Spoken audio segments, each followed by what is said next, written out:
আসসালামু আলাইকুম। আশা করি সকলেই ভালো আছেন। ঘেরে চলে আসলাম ট্যাংরা মাছের বিরুদ্ধে অভিযান করতে। এত পরিমাণ ট্যাংরা মাছ হয়েছে, ট্যাংরা মাছগুলো সাইজে ছোট ছোট, যে আমি চিংড়ি মাছে খাবার দেওয়ার আগেই ট্যাংরা মাছগুলো এসে হাজির। মানে পর্যাপ্ত পরিমাণ যে খাবারটা আমি দিচ্ছি ওইটা সঠিকভাবে আমার চিংড়ি মাছগুলো পাচ্ছে না, যার জন্য আসলাম আমি কিছু ট্যাংরা মাছ মারার জন্য জাল দিয়ে।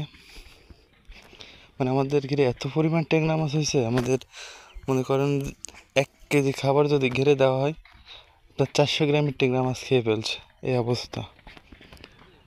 কারণ আমি যদি সঠিকভাবে চিংড়ি মাছের চাষ করে যদি চিংড়ি মাছগুলো আমি বড় না করতে পারি তাহলে তো প্রজেক্ট লস হবে। তাই আসলাম, দেখি কতদূর কী করা যায়। সকলে দেখতে থাকুন ভিডিওটা। এইটাই হলো আমাদের সেই ট্যাংরা মাছ মারার হাতিয়ার, যেটা এটা এখন এই জায়গায় পাতবো, দেখি দিয়ে খাবার দেওয়ার সাথে ট্যাংরা মাছ চলে আসবে। নেমে আসলাম পানিতে জাল পাতবার জন্য। জাল পাতায় তারপর আপনাদের সাথে আবার দেখা হচ্ছে, সঙ্গেই থাকুন।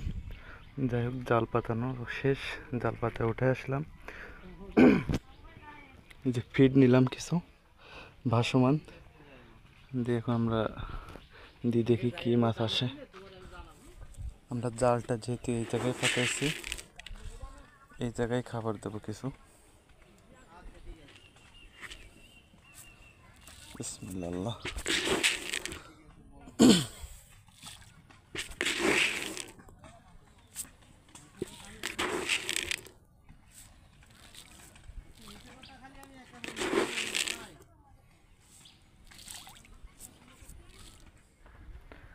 আমার মাছ এখনো আসে পারেনি, খাবার দিছি, 2-1টা কেবল আসছে। কারণ আমি এখন চিংড়ি মাছের খাবার ব্যবহার করিনি, আমি এখন আমাদের যে কার্প জাতীয় মাছ সেই মাছেরই খাবার ব্যবহার করছি। আমার যে মাছের উদ্দেশ্যে খাবার দেওয়া, মনে করেন যে কার্প জাতীয় কাতল মাছ আছে যেগুলো, সেইগুলো মাত্র 2-1টা আসছে। আর ট্যাংরা মাছ এইসব জায়গাতে পুরো ভর্তি হয়ে গেছে। ফোনের ক্যামেরায় কতটা বোঝা যাচ্ছে অবশ্যই, কিন্তু এই সমস্ত জায়গার থেকে ট্যাংরা মাছ পুরো ভর্তি। মাত্র এই যে রুই মাছ আসছে, কিছু কাতলা মাছ আছে, সেইগুলো আসছে খাবার খাওয়ার জন্য। আর চিংড়ি মাছের খাবারটা আমরা বেশি রকম রাত্রের দিক দিই। এটাই আমার শখের খামার।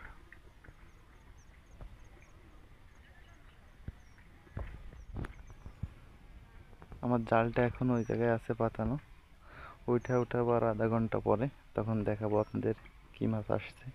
ট্যাংরা মাছ ছোট ছোট সাইজের ট্যাংরা মাছ, এতটুকু সাইজের ট্যাংরা মাছ।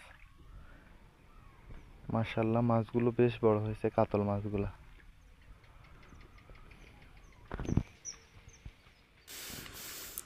মাশাআল্লাহ, খুব সুন্দর একটা দৃশ্য। একজন খামারির, কৃষকের তখনই শান্তি লাগে যখন মাছগুলোকে খাবার দেই আর মাছগুলো এসে এভাবে খায়।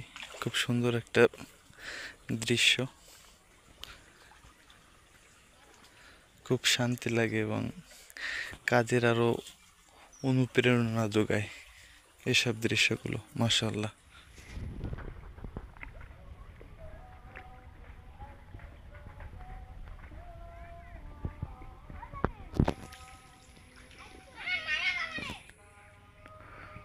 অনেকক্ষণ হয়ে গেল আমাদের জালটা পাতা আছে, এখন উঠাবো, উঠায় দেখি কেমন মাছ আসছে।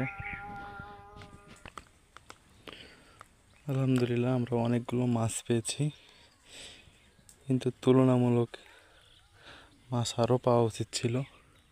না পাওয়ার একটাই কারণ, আমার জালটা পাতা হয়নি ঠিক মতো। নিচের যে সাইড, ওই সাইডটা পানির থেকে উপরে ভেসেছিল, এই জন্য। যাই হোক, পরবর্তীতে যখন আবার আসবো সুন্দর করে পাতার চেষ্টা করবো। আজকের ভিডিওটা এই পর্যন্ত। সবাই আমার জন্য দোয়া করবেন। ধন্যবাদ সবাইকে।